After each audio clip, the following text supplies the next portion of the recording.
എന്റെ ശബ്ദം കേൾക്കുന്ന എല്ലാവർക്കും യേശുക്രിസ്തുവിന്റെ നാമത്തിൽ സ്നേഹവന്ദനം. मेरी आवाज सुनने वाले आप सभी को यीशु मसीह के नाम से जय मसीह की। ഈ ഉയർപ്പിൻ ദിവസം ഒരു പ്രാവശ്യം കൂടെ നമുക്ക് ഒരുമിച്ച് ദൈവസന്നിധിയിൽ അടുത്തു വരുവാൻ ദൈവം സഹായിച്ചതിനായിട്ട് ദൈവത്തിന് സ്തോത്രം.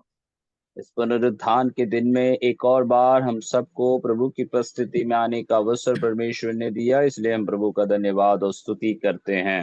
ദൈവം നിങ്ങളെ എല്ലാവരെയും അനുഗ്രഹിക്കുമാറാകട്ടെ. प्रभु आप सभी को आशीषित करे। ഞാൻ നിങ്ങളെ എല്ലാം സ്നേഹിക്കുന്നു. हम आपसे प्रेम रखते हैं। നിങ്ങൾ എല്ലാവരും എന്നെയും സ്നേഹിക്കുന്നു എന്ന് എനിക്കറിയാം. आप सभी हमसे भी प्रेम रखते हैं, ये मैं जानता हूँ। ഞാൻ ഗിരിപ്രഭാഷണങ്ങളുടെ ഓരോ ഭാഗങ്ങൾ എടുത്തുകൊണ്ടിരിക്കുകയാണല്ലോ. मैं पिछले दिनों से या कई समयों से पहाड़ी उपदेश की एक एक भाग को हम मनन करते आ रहे हैं। കഴിഞ്ഞ ദിവസം ഇന്നലെ നമ്മൾ ചിന്തിച്ചത് പ്രൈസ് ദി ലോർഡ് മത്തായി സുവിശേഷം 5:5 ആയിരുന്നു. कल के दिन हमने मत्ती के सुसमाचार 5 का 5 अध्याय को हमने पढ़ा था। സൗമ്യതയുള്ളവർ ഭൂമിയെ അവകാശമാക്കും. धन्य है वे जो नम्र है, वे लोग पृथ्वी के अधिकारी होंगे। അതിന്റെ ഒരു ഭാഗം ഇന്നലെ ചിന്തിച്ചു നമ്മള്. उसमें से एक भाग को कल के दिन हमने संक्षिप्त में मनन किए थे। സൗമ്യതയുള്ളത് ജ്ഞാനികളാണെന്നാണ് ദൈവവചനം പറയുന്നത്. प्रभु का वचन ये बात को हमें सिखाता है कि वे नम्र लोग वो लोग होते हैं, वे दुनिया के ज्ञानी बने हुए हैं।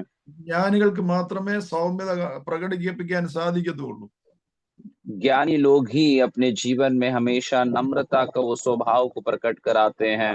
ജ്ഞാനികൾ മഹാന്മാരായിരിക്കും. और ज्ञानी लोग जो होते हैं वे महान भी होते हैं। അപ്പോൾ സൗമ്യത പ്രകടിപ്പിക്കാൻ സാധിക്കാത്തവര് ജ്ഞാനികളാകുന്നില്ല, അവർക്ക് മഹാന്മാരാകാൻ സാധിക്കത്തുമില്ല. तो जो लोग नम्रता अपने जीवन में प्रकट नहीं कर सकता, वे ना तो ज्ञानी बन सकते हैं ना महान बन सकते हैं। ഞാൻ പറയുന്നതല്ല, ബൈബിൾ പറയുന്ന കാര്യമാണ്. ये मैं नहीं कह रहा हूँ, ये बाइबल में बताई हुई बातों को मैं बताता हूँ। യേശുവിന്റെ ഗിരിപ്രഭാഷണങ്ങള് പുതിയ നിയമസഭയ്ക്കുള്ള പ്രമാണമാണ്, അടിസ്ഥാന ഉപദേശങ്ങളിലുള്ളതാണ് എന്നാണ് നമ്മൾ മനസ്സിലാക്കുന്നത്.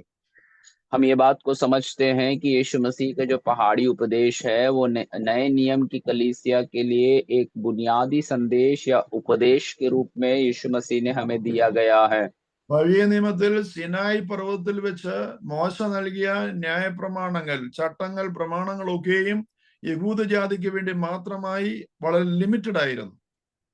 पुराने नियम में जो है सीनै पर्वत पर मूसा के द्वारा जो परमेश्वर ने व्यवस्था की बातों को दिया था, वो केवल यहूदी समाज के लिए सीमित अनुभव में दिया हुआ व्यवस्था थी। എന്നാൽ യേശു നൽകിയത് പ്രൈസ് ദി ലോർഡ് ഈ സകല ജാതി മതസ്ഥർക്കും വേണ്ടി, ലോകത്തിന്റെ അറ്റത്തോളം ഉള്ളവർക്ക് വേണ്ടിയാണ്. അതിന് ലിമിറ്റ് ഇല്ല. परंतु यीशु मसीह ने जो दिया है वे सारी जाति और भाषा को बोलने वालों के लिए, दुनिया के छोर तक रहने वाले सभियों के लिए दिया हुआ है। उसमें कोई सीमा परमेश्वर ने नहीं रखा है। മോശ നൽകിയ പ്രമാണം പുറമേ ഉള്ളതിനായിരുന്നെങ്കിൽ യേശു നൽകിയത് അകമയുള്ള രൂപാന്തരത്തിന് വേണ്ടിയാണ്. मूसा ने जो व्यवस्था की बातों को बताया था वे बाहरी रूप से एक व्यक्ति को शुद्ध करने के विषय में रहा है, तो यीशु मसीह ने जो बातों को बताया है वे हमारे भीतरी रूप से हमें कैसे पवित्र बनना है उसी विषय के बारे में है। ഇന്ന് ചിന്തിക്കുന്നത് സൗമ്യത എന്ന് പറയുന്നത്, സൗമ്യതയുള്ളവർ ഭൂമി അവകാശമാക്കും. സൗമ്യത എന്ന് പറയുന്ന ആത്മാവിന്റെ ഫലമാണ്. और आज जो हमने मनन करने वाला विषय है वे नम्रता के विषय में है, और ये नम्रता जो है आत्मा का एक फल, हम ये बात को वचन में पढ़ते हैं। എന്നാല് സൗമ്യത കാണിക്കുന്നവരെ കുറിച്ച് മറ്റുള്ളവര് ചിന്തിക്കുന്നത് അവന്റെ വീക്ക്നെസ് ആണ്, അവന് റിയാക്ട് ചെയ്യാൻ അറിയത്തില്ല, അവന് റിയാക്ട് ചെയ്യാനുള്ള കഴിവില്ല, അവൻ ബലഹീനനാണ്. പ്രൈസ് ദി ലോർഡ്, അവന്റെ ബലഹീനതയാണ് ഈ ക്ഷമ, ദീർഘക്ഷമ, സൗമ്യത എന്ന് പറയുന്നതെന്നാണ് ചിന്തിക്കുന്നത്. परंतु जो लोग नम्र रहते हैं उनके विषय में दुनिया ऐसे सोच रखते हैं कि उसे कोई भी प्रतिक्रिया करने की क्षमता नहीं है, वे बहुत कमजोर है, इसीलिए इस प्रकार का नम्रता उसके जीवन में रखा हुआ है। നമ്മുടെ ഗുരുനാഥൻ യേശു ആയതുകൊണ്ട്, യേശുവിന്റെ മാതൃക നാം സ്വീകരിക്കേണ്ടത് കൊണ്ട് യേശു കാണിച്ച സൗമ്യതയാണ് നാമും കാണിക്കേണ്ടത്. हमारा गुरु, हमारा आमीन जो आमीन परमेश्वर है वो यीशु मसीह हैं, और यीशु मसीह का जो आमीन उदाहरण है हम अपने जीवन में पालन करना ज़रूरी है। इसलिए यीशु ने जो हमें सिखाया है वही हम अपने जीवन में भी ले चलना है। സൗമ്യതയോടെ ഡീൽ ചെയ്യുന്ന ഭവനങ്ങളിൽ സമാധാനമുണ്ട്. जो परिवार में नम्रता के साथ एक दूसरे से व्यवहार करते हैं, उन परिवारों में बहुत शांति पाई जाती है। സൗമ്യതയോടെ ഒരു കുടുംബം ഭാര്യ ഭർത്താക്കന്മാർ ഡീൽ ചെയ്യുകയാണെങ്കിൽ ഒരിക്കലും ഒരു ഡിവൈസിന്റെ ആവശ്യം വരുന്നില്ല.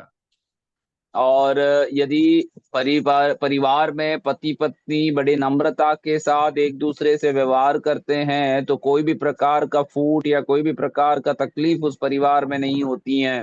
ആ വചനപ്രകാരം വീണ്ടും ജനിച്ച് സൗമ്യതയോടെ ഡീൽ ചെയ്യുന്ന മെമ്പേഴ്സ് ആണ് ഒരു ചർച്ചിലുള്ളെങ്കിൽ ആ ചർച്ച് ആത്മീയമായ പക്വത ഉണ്ടാകും. वचन के अनुसार नया जन्म पाए हुए नम्रता के साथ एक दूसरे से कलीसिया में लोग अगर व्यवहार करेंगे तो वो कलीसिया के अंदर बड़ी परिपक्वता की अवस्थाएं हम देखती हैं। ആത്മീയമായി ഡീൽ ചെയ്യുന്ന വീണ്ടും ജനിച്ച ദൈവദാസന്മാരാണ് സൗമ്യതയോടെ ഡീൽ ചെയ്യുന്നതെങ്കിൽ അവിടെ ശുശ്രൂഷയ്ക്ക് അതിൻ്റെതായ ഒരു പ്രത്യേകത ഉണ്ടാകും. आत्मिक रूप से नया जन्म पाया हुआ और नम्रता के साथ यदि कोई सेवक अपनी सेवकाई को करते हैं तो उनकी सेवकाई में बड़ी आशीषों को वे अपने जीवन से अनुभव करा सकते हैं। സൗമ്യതയോടെ ഡീൽ ചെയ്യുന്ന ഒരു വ്യക്തിയുടെ ജീവിതത്തിനകത്ത് ഈർഷ്യയും പകയും പിണക്കവും വെല്ലുവിളികളും ഒന്നുമില്ല. और परिवार एक व्यक्ति जो नम्रता के साथ अपने जीवन में व्यवहार करते हैं उसके अंदर कोई भी प्रकार की ईर्ष्या, कोई भी प्रकार का जलन या कोई भी प्रकार का आमीन दुश्मनी वे अपने जीवन में नहीं रखेंगे। ഇത് ആത്മാവിന്റെ ഫലമായതുകൊണ്ട് അവിടെ വാശിയും വൈരാഗ്യത്തിന്റെ आവശ്യമില്ല. और ये आत्मा का फल होने के कारण वहां पे किसी भी प्रकार का जलन या किसी भी प्रकार की बैर भाव का एक जरूरत वहां पर नहीं होती है। എന്തുകൊണ്ടാണ് ഇപ്പോഴും പാസ്റ്റേഴ്സ്, വിശ്വാസികൾ സമൂഹത്തിൽ അല്ലെങ്കിൽ സൊസൈറ്റി അല്ലെങ്കിൽ നമ്മുടെ കുടുംബത്തിൽ എന്തുകൊണ്ടാണ് വാശിയും വൈരാഗ്യവും പ്രശ്നങ്ങളും പ്രതികൂലങ്ങളും ഉണ്ടാകുന്നത്? നാം വീണ്ടും ജനിച്ച് ആത്മാവിന്റെ ഫലം നമ്മുടെ ജീവിതത്തിൽ പ്രകടമായി വെളിപ്പെടാൻ സാധിക്കാത്തത് കൊണ്ടാണ് ഇതെല്ലാം ഉണ്ടാകുന്നത്. आज क्यों हमारे समाज में पासवानों के बीच में या विश्वासियों के बीच में कई प्रकार की समस्याओं को देखते हैं, कई प्रकार की फूट या दुश्मनी को देखते हैं, पूछा जाए तो उनके जीवन में आत्मा के फल के अनुसार एक आमीन नया जन्म की अवस्था और आत्मा के जो फल है या वरदान है वो ना पाए जाने के कारण ऐसी सारी समस्याएं खड़ी होती हैं। അതുകൊണ്ടാണ് യേശു പറഞ്ഞത് ആത്മാവിൽ പ്രൈസ് ദി ലോർഡ് സൗമ്യതയുള്ളവർ ഭാഗ്യവാന്മാരാണ്, അവർ ഭൂമിയെ അവകാശമാക്കും. യേശു തന്റെ ജീവിതത്തിലൂടെ പ്രകടമായി ഉദാഹരണമായി വെളിപ്പെടുത്തി. और इसलिए यीशु मसीह ने ये बात को समझाया है कि आत्मा का आमीन जो लोग अपने जीवन में नम्रता रखते हैं वे धन्य है वे लोग, और यीशु ने अपने जीवन से भी ये प्रकट करा कर दिया है।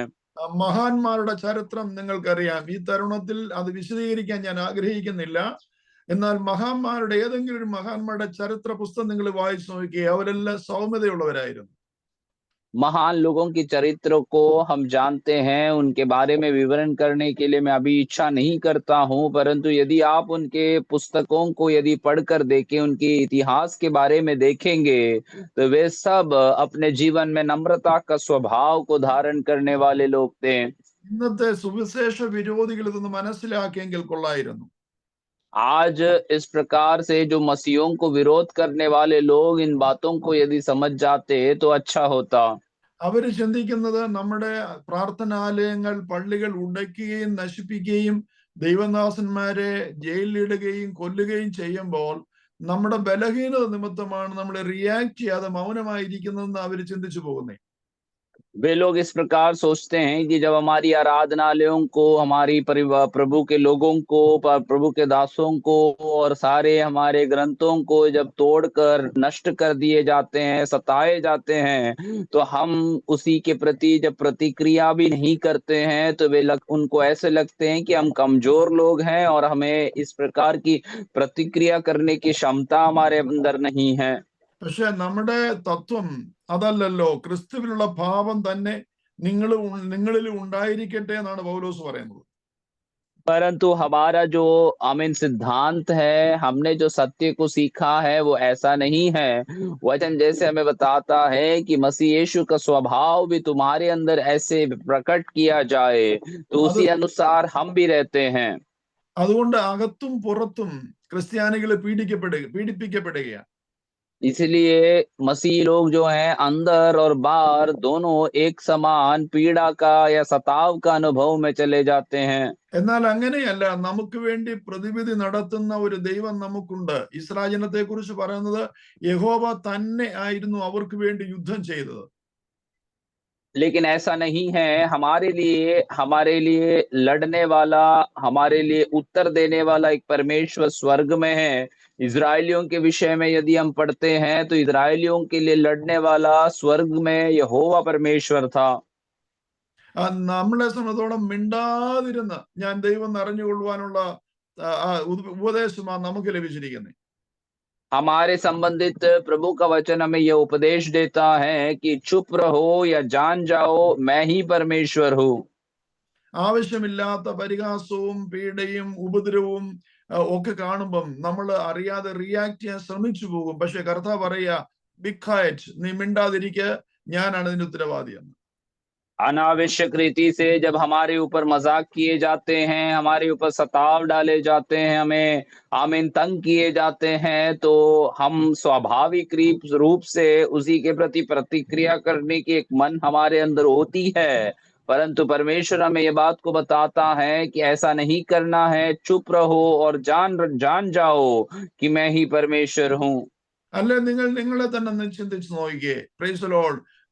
ആരെങ്കിലും ഉപദ്രവിക്കാൻ വരുമ്പോൾ നാം മിണ്ടാതിരിക്കുന്നത് കൊണ്ട്, നമ്മളെ കുറ്റം പറയുമ്പോൾ, ആവശ്യമില്ലാത്ത കാരണങ്ങളാൽ നമുക്കെതിരായിട്ട് സംസാരിക്കുമ്പോൾ ഒക്കെ നമ്മൾ മിണ്ടാതിരുന്ന ചിന്തിക്കുന്നത് പുള്ളി ഒരു കഴിവ് കെട്ടവനാണ്, ഇവന് ഒന്നിനും കൊള്ളത്തില്ല എന്നൊക്കെയാ ചിന്തിക്കുന്നത്. പക്ഷെ അങ്ങനെയല്ല.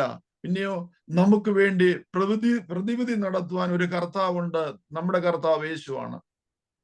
आप नहीं तो ऐसे सोच कर देखना है कि यदि हमारे विषय में कोई हमें सताते हैं या हमारे विषय में कोई हमारी मजाक उड़ाते हैं, तो हम जब शांत रहते हैं तो सामने वाला व्यक्ति ऐसे सोचता है कि इसे प्रतिक्रिया करने की कोई क्षमता नहीं है, इसी के अंदर कोई ताकत नहीं है, ये कमजोर व्यक्ति है। लेकिन ऐसा नहीं है। वचन हमें इसलिए बताता है, प्रभु यीशु हमसे ये बात को कहता है कि हमें शांत रहना है और ये बात को जाना है कि परमेश्वर है जो हमारे लिए प्रतिक्रिया करेगा।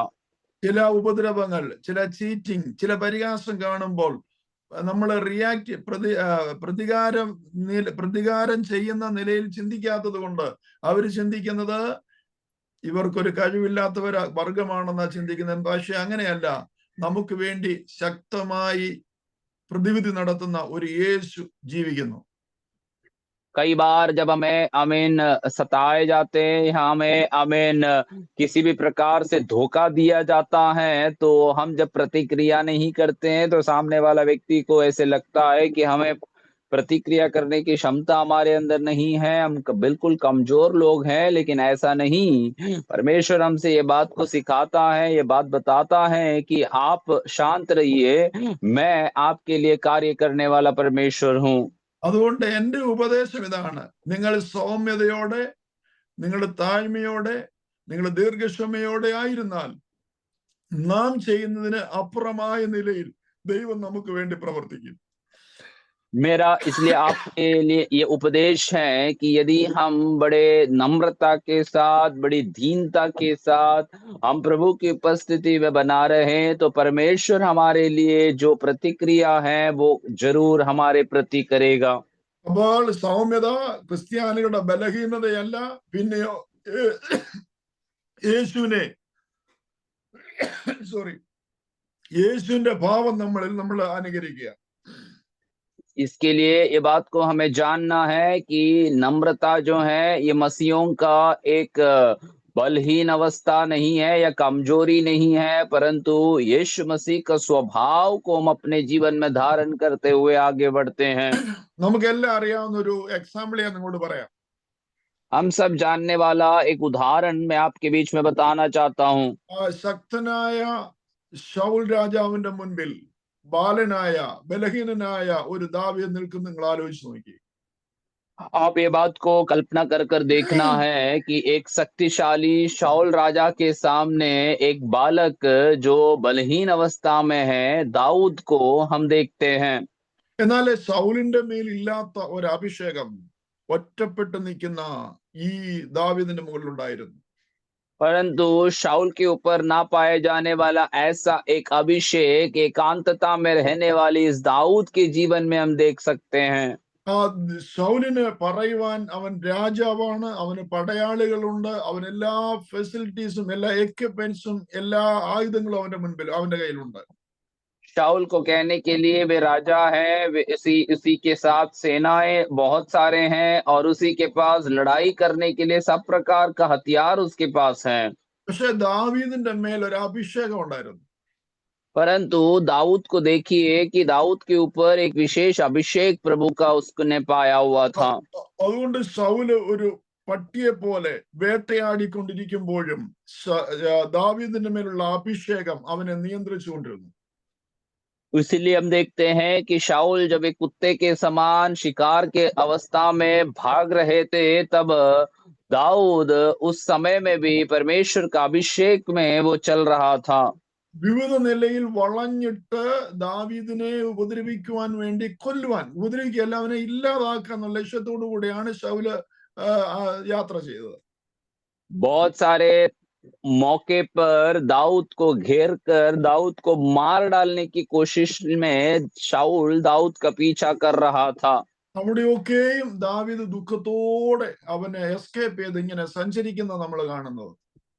उन सारे परिस्थितियों में ये बात को हम देखते हैं कि दाऊद बड़े दुख के साथ उन सारी परिस्थितियों से बचकर भागने वाली एक परिस्थिति हम देखते हैं। ബൈബിളിൽ ദാവീദിന്റെ ചരിത്രം വായിക്കുമ്പോൾ ഒരിടത്ത് അവൻ പറയുന്നൊരു ഒരു വലിയ സങ്കടത്തോടെ പറയുന്നൊരു വാക്കുണ്ട്, ഇനിയും ഞാനും മരണവുമായി ഒരടി അകലമേ ഉള്ളൂ എന്ന്. और दाऊद ऐसे कई बार अपने जान बचाकर भागने के समय में दाऊद बड़े दुख के साथ कहने वाला एक बात को वचन में हम पढ़ते हैं कि दाऊद इस प्रकार कहता है कि अब मेरा और मेरे मृत्यु के बीच में एक ही फासले की दूरी है। വിവിധ സാഹചര്യങ്ങൾ നമ്മളൊക്കെ നമ്മുടെ ഹൃദയത്തിൽ ചിന്തിച്ചിട്ടുണ്ടാകും, there is no hope, ഇവിടെ കൊണ്ടെല്ലാം അസ്തമിച്ചു എന്ന് നമ്മൾ ചിന്തിക്കുന്ന സാഹചര്യങ്ങൾ ഉണ്ടായേക്കാം. പക്ഷെ അവിടെയൊക്കെ ഇന്ന് വരെ നമ്മുടെ സഹായിച്ച ഒരു കർത്താവ് നമ്മോടൊപ്പം ഉണ്ട്, ആ അഭിഷേകം നമ്മുടെ മേലുണ്ട്. और कई बार कई परिस्थितियों में हमने भी इस प्रकार का सोचा होगा कि आगे मेरे जीवन में कोई आशा नहीं है, मैं यहाँ पर खत्म होने वाला हूँ, लेकिन वह सब परमेश्वर का जो सहायता और परमेश्वर ने जो अभिषेक हमें दिया था वही हमें यहाँ तक ले आया है। എന്നാൽ ചില സാഹചര്യങ്ങളിൽ ദൈവം ദാവീദിന് അവസരം കൊടുത്തു. ഇത് അവന്റെ വീക്ക്നെസ് അല്ല, അവന്റെ മേലുള്ള അഭിഷേകത്തിന്റെ നന്മയാണെന്ന് മനസ്സിലാക്കുവാൻ തക്കവണ്ണം ശൗലിനെ ദാവീദിന്റെ കരങ്ങളിൽ ദൈവം കൊടുത്തു. പക്ഷേ ദാവീദോ ശൗലിന് പ്രാണന് ഹാനി വരുത്തിയില്ല. और कई बार कई अवसरों में परमेश्वर ने दाऊद को ऐसे अवसरों को प्रदान किया कि ये बात को समझाने के लिए, साबित करने के लिए कि दाऊद की कमजोरी नहीं है, परंतु दाऊद में परमेश्वर ने जो अभिषेक दिया है उसी का खूबी है कि कई बार शाऊल को आमीन दाऊद के हाथ में परमेश्वर ने यूं ही दे दिया था। അവിടെ തെളിയിക്കപ്പെടുകയാണ്, പ്രൈസ് ദി ലോർഡ്, പരസ്യമായിട്ട് ഇത് ദാവീദിന്റെ ബലഹീനതയല്ല, പിന്നെ അവന്റെ മേലുള്ള അഭിഷേകത്തിന്റെ, അല്ലെങ്കിൽ നമ്മള് പുതിയ നിയമത്തിൽ വായിക്കുന്ന പോലെ ഗലാത്യനിൽ വായിക്കുന്ന ആത്മാവിന്റെ ഫലം മറ്റുള്ള മുൻപിൽ പ്രകടമായി വെളിപ്പെട്ടു വരിക.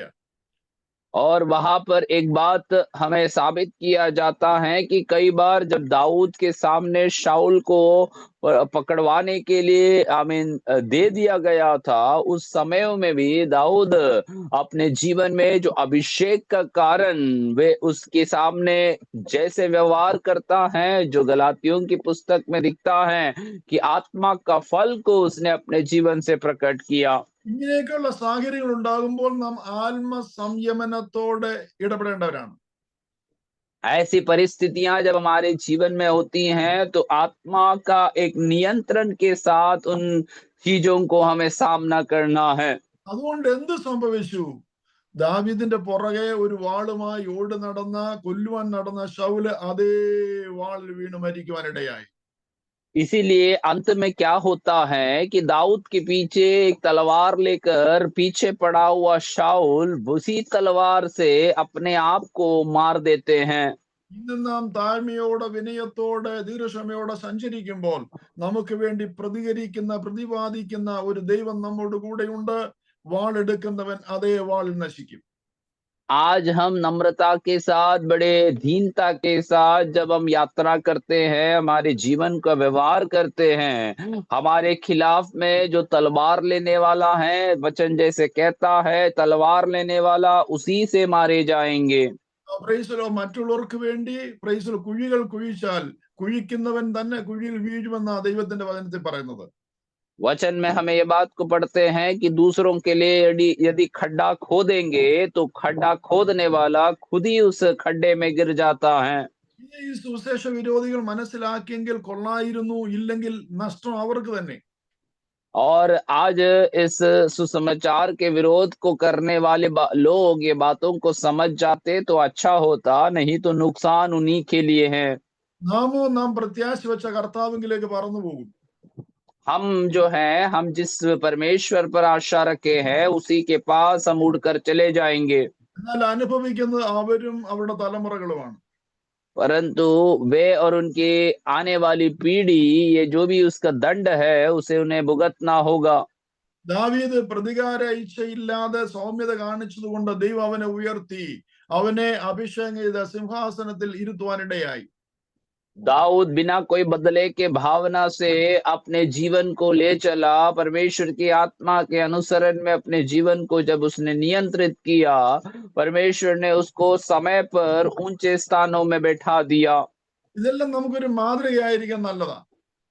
ये सब हमारे लिए एक अच्छा नमूना बनकर लेकर चलने के लिए बहुत अच्छा है। ചില സാഹചര്യങ്ങളിൽ നമ്മളെ ക്ഷമകെട്ട പ്രൈസലോ നമുക്ക് ഇനി ക്ഷമിക്കാൻ ഒക്കത്തില്ല എന്ന് ചിന്തിക്കുന്ന സാഹചര്യങ്ങൾ കൊണ്ടെത്തിക്കും. कई बार ऐसी परिस्थिति हमारे जीवन में आता है जहां पर हमारी सारी क्षमता नष्ट हुआ, हमारे सारे धीरज खोई हुई अवस्था में अब मुझसे आगे नहीं हो पाएगा, ऐसी एक परिस्थिति में हम आ पहुंच सकते हैं। എന്നാൽ നമ്മൾ അങ്ങനെ സഹിച്ചാൽ വാഴുവാൻ തക്കവണ്ണം ദൈവം നമ്മെ ഉയർത്തും. परंतु आगे भी ऐसे ही हम सहनशीलता को रखेंगे तो राज करने में परमेश्वर हमें ऊंचा उठाएगा। പ്രൈസലോട് അതാണ് ആത്മാവിന്റെ ഫലം. പ്രൈസലോട് സൗമ്യത എന്ന് പറയുന്നത്. वही आत्मा का फल हमारे जीवन में नम्रता जो है, इसके बारे में कहा जाता है। ക്രിസ്തുവിന്റെ സൗമ്യത നമുക്കൊരു ഉദാഹരണമാണ്. मसीह यीशु की नम्रता हमारे लिए एक उदाहरण है। പൗലോസിന്റെ സൗമ്യതയെ കുറിച്ച് നമുക്കറിയാം. पौलुस की नम्रता के विषय में हम जानते हैं। മത്തായി 11:29 ഇങ്ങനെ പറയുന്നേ, मत्ती 11 उसकी 29 आयत में इस प्रकार कहा जाता है, ഞാൻ സൗമ്യതയും താഴ്മയും ഉള്ളവനാകിയാൽ എന്റെ നുകം ഏറ്റുകൊണ്ട് എന്നോട് പഠിപ്പീൻ, എന്നാൽ നിങ്ങളുടെ ആത്മാക്കൾക്ക് ആശ്വാസം കണ്ടെത്തും. എന്റെ നുകം മൃദുവും എന്റെ ചുമട് ലഘുവുമാകുന്നു. यहाँ पर मत्ती 11:29 में इस प्रकार लिखा है, मेरा जुआ अपने ऊपर उठा लो और मुझसे सीखो, क्योंकि मैं नम्र और मन का दीन हूँ, और तुम अपने मन में विश्राम पाओगे, क्योंकि मेरा जुआ सहज और मेरा बोझ हल्का है। Praise the Lord. അപ്പോൾ നമുക്ക് മാതൃകയായിരിക്കേണ്ടത് യേശു ആകയാല് നമ്മൾ സൗമ്യതയും താഴ്മയുള്ളവരായിരുന്നാൽ നമ്മുടെ ആത്മാക്കൾക്ക് ആശ്വാസം ലഭിക്കുമെന്ന് ലേഖനങ്ങളല്ല പറയുന്നത്, പൗലോസ് അല്ല പറയുന്നത്, യേശു തന്നെ നമുക്ക് പ്രോമിസ് ചെയ്യുക. और यीशु मसीह की नम्रता को जब हम अपने जीवन में धारण करते हैं तो हमारे लिए प्रभु का वचन कहता है कि अपने मन में हमें विश्राम देने वाला परमेश्वर है वो प्रभु। ഈ നൂറ്റാണ്ടിൽ നമ്മൾ മാത്രമല്ല ഈ പ്രശ്നങ്ങൾ ഫേസ് ചെയ്യുന്നത്, സുവിശേഷം തുടങ്ങിയ 1-ാം നൂറ്റാണ്ട് മുതൽ തന്നെ ഉണ്ടായിരുന്നു. ये इस शताब्दी में केवल हम लोग नहीं है जो इस प्रकार के सताव को सामना करते हैं, परंतु सुसमाचार शुरुआत हुआ पहली शताब्दी से ही लोग ऐसे विरोधों को अनुभव करते हैं। അതുകൊണ്ടാണ് അപ്പോസ്തലനായ പൗലോസ് തിമോത്തിയോസിന് ലേഖനം എഴുതുമ്പോൾ 2-ാമത്തെ ലേഖനം 2:26 പറയുന്നത്, നിങ്ങളുടെ വിരോധികളോട് നിങ്ങൾ സൗമ്യതയോടെ വേണം ഡീൽ ചെയ്യാൻ, ഇടപെടേണ്ടതെന്ന്. और इसलिए प्रेरित पौलुस जब तिमोथियुस को पत्री लिखता है तो दूसरा तिमोथियुस की दूसरी पत्री उसके 20 आयत में या उसके आगे की आयतों में इस प्रकार बताता है कि तुम्हारे विरोधियों के साथ बड़ी नम्रता के साथ व्यवहार में आना है। ഇന്ന് കാണുന്ന അങ്ങനെയല്ല, നമ്മുടെ വിരോധികൾക്കെതിരായിട്ട് എന്തെങ്കിലും കാരണം കണ്ടുപിടിച്ച് അവനെ എങ്ങനെയെങ്കിലും ഇല്ലാതാക്കാൻ ശ്രമിക്കുന്ന ഒരു കാലഘട്ടം. और आज जैसे देखता है वैसे नहीं, विरोधियों के प्रति कैसे भी प्रकार से कारण ढूंढ कर उसे कैसे भी नष्ट करने की कोशिश करने वाला एक समय था। ഇല്ലാത്ത കാരണത്തെ വളഞ്ഞ വഴിയിലൂടെ കണ്ടുപിടിക്കാൻ ശ്രമിച്ചുകൊണ്ടിരിക്കുക. और जो बिना सोचे समझे ऐसी कारण को ढूंढ कर किसी भी गलत तरीके से कारणों को ढूंढने का एक कोशिश में वे लगे रहते हैं। അതുകൊണ്ടാണ് പൗലോസ് പറയുന്നത്, നിങ്ങളുടെ വിരോധികളുണ്ട്, ഇന്നല്ല 1-ാം നൂറ്റാണ്ടിലും ഉണ്ട് വിരോധികളുണ്ട്, അവരോട് നിങ്ങൾ എപ്പോഴും സൗമ്യതയോടെ ഡീൽ ചെയ്യണം എന്ന് അപ്പോസ്തലനായ പൗലോസ് തിമോത്തിയോസിനെ ഗുണദോഷിക്കുന്നത്. और इसलिए तिमोथियुस से पौलुस इस बात का हमें निर्देशों को देता है कि हमें तुम्हारे विरोधी जो है उनके साथ बड़ी सहनशीलता के साथ, नम्रता के साथ व्यवहार करना है। ये आज की बात नहीं है, उन दिनों में भी ऐसे हुआ करता है। ഇന്നത്തെ സോഷ്യൽ മീഡിയാസിലൂടെ നമുക്ക് ഓരോ ദിവസവും കേൾക്കുന്ന വാർത്തകൾ ഭയാനകമാണ്. आज के सोशल मीडियाओं में जो एक-एक दिन हम समाचारों को सुनते हैं वे बहुत भयानक बातें हैं। അപ്പനോ അമ്മയോ അമ്മായിയമ്മയോ മരുമകളോ ഒന്ന് ക്ഷമിച്ചാൽ മതി, അല്ലെങ്കിൽ സൗമ്യതയോടെ ഡീൽ ചെയ്താൽ മതി, ആ പ്രശ്നം പരിഹരിക്കാനുള്ളതേ ഉള്ളൂ. माता पिता या बहू या ऐसे घर के परिवार के लोग एक बार यदि क्षमा करते, एक बार यदि सहनशीलता के साथ उस बात के साथ संबंध में आते तो बहुत सारी समस्याओं को अपने जीवन में वे टाल सकते हैं। പക്ഷെ ഞാനെന്ന ഭാവം നിങ്ങളെ ആപത്തിലേക്ക് നയിക്കുക.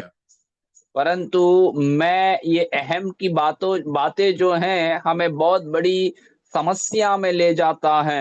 താഴ്മയില്ലാത്ത ഞാനെന്ന ഭാവം നിങ്ങളുടെ കുടുംബത്തെ നരകമാക്കി തീർക്കുക. बिना नम्रता के साथ मैं ऐसी अहम की बातें जो हैं वे हमें नरक जैसी अनुभव में ले जाता है। ഉള്ള അനുഭവമില്ലാത്ത സഭ ഒരു നരകമായി തീരുക. जो कलीसिया के अंदर किसी भी प्रकार की नम्रता नहीं है वे एक नरक के समान अनुभव में वो जा रहे हैं। അപ്പോസ്തലൻ പത്രോസ് പറയുക, ഏതെങ്കിലും സാഹചര്യത്തിൽ എന്തെങ്കിലും ഡിസ്കഷൻ വേണ്ടി വന്നാൽ, അതിന് ബൈബിൾ ഭാഷ പറയുന്ന പ്രതിവാദം ചെയ്യേണ്ടി വന്നാൽ അത് നിങ്ങൾ സൗമ്യതയോടെ കൈകാര്യം ചെയ്യണം. और प्रेरित पौलुस भी बाइबल में ये बातों को बताता है कि तुम्हारे बीच में किसी भी कारणवश कोई भी प्रकार की वाद विवाद के लिए लोग आते हैं तो बड़ी नम्रता के साथ उनसे व्यवहार में इस बातों को सुलझाना है। കാരണം നമ്മളെല്ലാം മനുഷ്യരായ സൊസൈറ്റി ജീവിക്കുന്നവരല്ലയോ, എന്തെങ്കിലുമൊക്കെ കാരണങ്ങൾ ഉണ്ടായെന്ന് വന്നേക്കാം. അപ്പോൾ പത്രോസ് പറയുന്നത് 1 പത്രോസ് 3:15 പറയുകയാണ്, അങ്ങനെ ഒരു ചാൻസ് ഫേസ് ചെയ്യേണ്ടി വന്നാൽ നിങ്ങൾ അത് സൗമ്യതയോടെ കൈകാര്യം ചെയ്യണം. और कारण यह है क्योंकि हम सब लोग किसी न किसी प्रकार से समाज में जीते हैं और ऐसे किसी भी कारणवश हमें ऐसी एक अवसर आए कि कोई भी प्रकार की वाद विवाद को हमें सामना करना पड़े तो पौलुस कहता है प्रेरित पहला पत्रस की पत्री 3:15 में कि तुम उन विषयों को बड़ी धीरज के साथ और बड़ी नम्रता के साथ व्यवहार में ले आना है। കാരണം പ്രൈസിലോട് പ്രതിവാദം ഉണ്ടാകാനുള്ള സാഹചര്യം ഉണ്ടായേക്കാം, ബട്ട് എന്ത് ചെയ്യണം, നിങ്ങൾ സൗമ്യതയോടെ കൈകാര്യം ചെയ്താൽ അനുഗ്രഹമായിരിക്കും. और ये हो सकता है कि वाद विवाद का एक अवसर ऐसे उठकर खड़ा हो जाए, परंतु पतरस याद दिलाता है कि तुम्हें बड़े नम्रता के साथ, परमेश्वर के भय के साथ उन बातों से व्यवहार में आना है। എഫേസ്യ ലേഖനം 4:2 പറയുകയാണ്, praise the Lord, പരസ്പരം ക്ഷമിക്കുന്നതിന് സൗമ്യത ആവശ്യമാണെന്ന്. इफिसियों की पत्री 4 अध्याय उसके 2 आयत में ये बात को बताते हैं कि एक दूसरे से आमीन क्षमा करने के लिए भी नम्रता का जरूरत है। അപ്പൊ നമുക്ക് അന്യോന്യം ക്ഷമിക്കാൻ സാധിക്കണമെങ്കിൽ നമ്മുടെ ജീവിതത്തിൽ സൗമ്യത ആവശ്യമാണ്. तो यदि हमें आपस में एक दूसरे को मेल मिलाप के साथ क्षमा करने की आवश्यकता हो, तो वहां पर भी नम्रता की जरूरत है। പിന്നെ ഒരു കാര്യം കൂടെ പറയട്ടെ, നിങ്ങളെ ചതിച്ച, നിങ്ങളെ വഞ്ചിച്ച, നിങ്ങളെ ട്രാപ്പ് ചെയ്ത ഒരാളോട് നിങ്ങൾ ക്ഷമിക്കണം. പക്ഷെ പിന്നെ ഒരിക്കൽ കൂടി അതിനുള്ള അവസരം അവർക്ക് കൊടുക്കരുത്.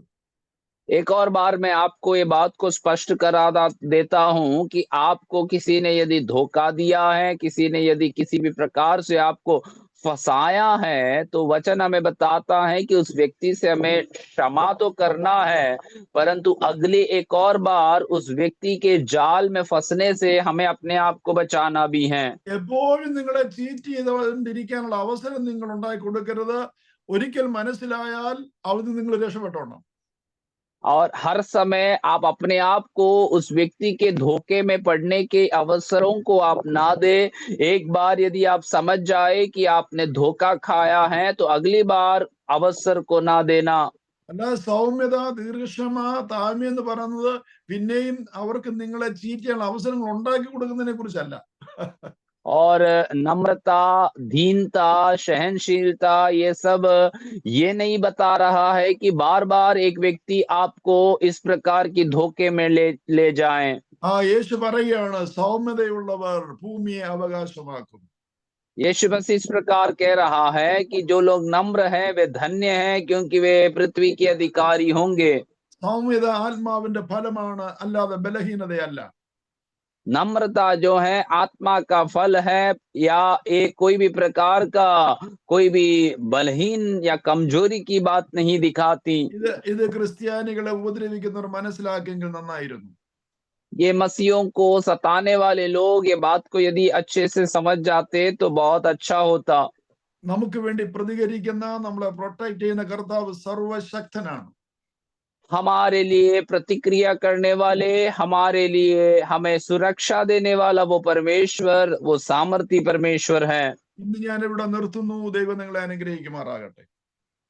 आज मैं यहाँ पर समाप्त करता हूँ। प्रभु आप सभी को आशीषित करे।